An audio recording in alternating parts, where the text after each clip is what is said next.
টঙ্গীর ইজতেমার মাঠে হতাহতের ঘটনায় সারা দেশের মানুষ স্তম্ভিত। মঙ্গলবার রাতে তাবলিগের দুই গ্রুপের সংঘর্ষে এই হতাহতের ঘটনা ঘটে। গাজীপুরে টঙ্গীর ইজতেমা মাঠের দখল নিয়ে মাওলানা জুবায়ের ও মাওলানা সাদ কান্ধলভির অনুসারীদের মধ্যে এই সংঘর্ষ হয়।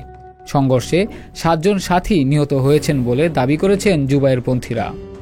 বিভিন্ন বিদেশি অস্ত্র দিয়ে তারা আমাদের সাথীদেরকে জবাই করছে এবং এ পর্যন্ত 7 জন সাথী নিহত হয়েছে আমরা খবর পেয়েছি।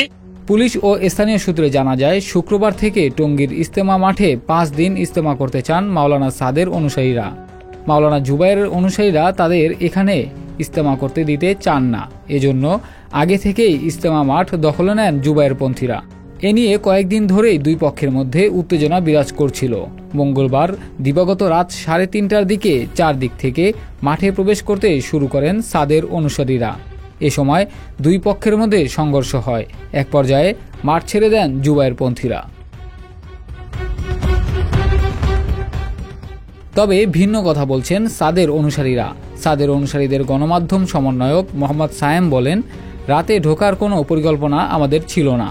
দেশের বিভিন্ন জায়গা থেকে দলে দলে আমাদের সাথীরা আসছিলেন, কিন্তু জুবায়ের অনুসারীরা রাস্তার বিভিন্ন অংশে আমাদের সাথীদের বাধা দেন এবং মারধর করেন।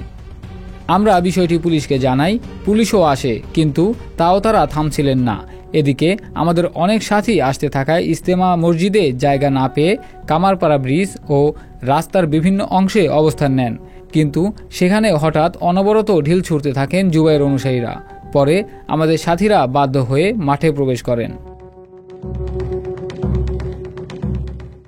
এদিকে এ ঘটনায় আহতদের উদ্ধার করে টঙ্গী শহীদ আহসানুল্লাহ মাস্টার জেনারেল হাসপাতাল ও ঢাকা মেডিকেল কলেজ হাসপাতালে নিয়ে যাওয়া হয়।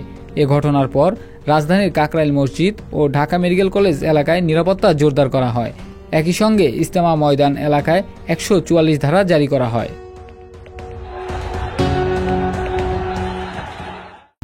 সংবাদ, ফিচার ও অনুষ্ঠানের জন্য ভিজিট করুন সংবাদ প্রকাশের ওয়েবসাইট এবং যুক্ত থাকুন ফেসবুক পেজ ও ইউটিউব চ্যানেলের সঙ্গে।